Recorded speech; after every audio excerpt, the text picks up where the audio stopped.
after a long time of media scrutiny and massive condemnation online of the Russian government and Putin, currently everything about the Russia-Ukraine war is a blur for most of us. But what is it that we need to know now, and what is the All right. situation What now? you need to know at the moment is that the social media war, thanks to the West, Ukraine has won. The war on the ground, the Russians have won. This fellow, whatever his name is, Wally or Dolly, whatever this comic fellow, Zelensky, Volodymyr or something like that. And that's the Ukrainian version of Vladimir, which is the Putin Yeah. fellow. So what these guys have done, what this poor chap, he's immature. He speaks to the U.S. Congress, they give him a standing ovation. Then he flexes his, hey, I'll do this.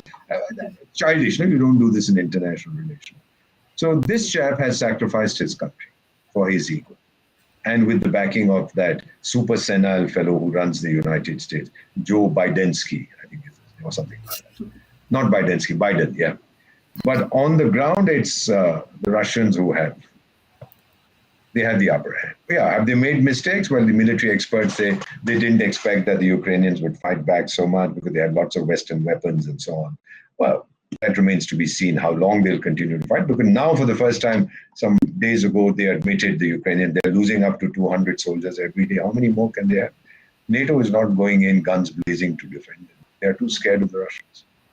The Russian army has learnt its lesson, and now they are acting in a much more effective manner based on the images that we see and based on the territory that they're occupying. So ultimately, Ukraine has been used as a sacrificial lamb. Balika Bakra, unfortunately. And it'll take years. Who's going to pay for all these Western weapons? These are not free. These are on lend-lease, which was a policy the Americans followed in the Second World War.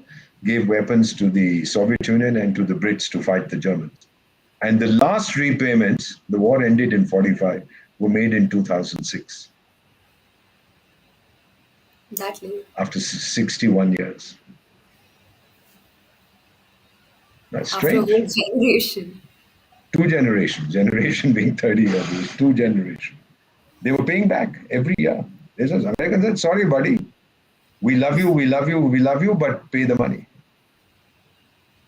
So and this is all going on that lend-lease pattern. They're going to have to pay for it.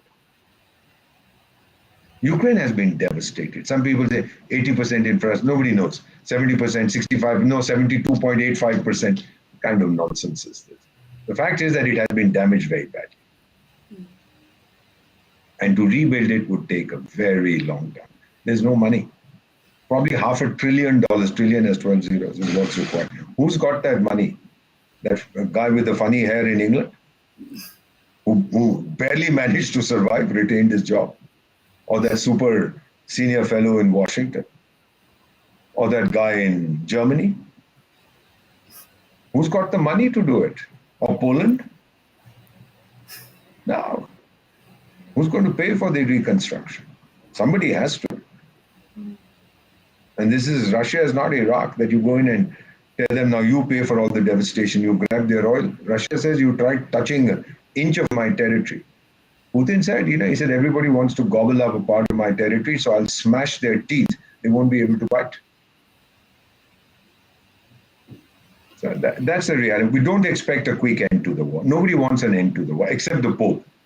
The Pope is the only guy who goes around saying, please end the war, please end the war. Nobody else wants to end.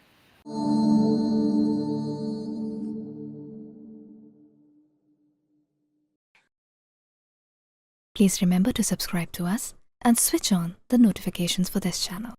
For our other social media links, more content, and to support our work, please visit citti.net. Dhanyavad. Namaskar.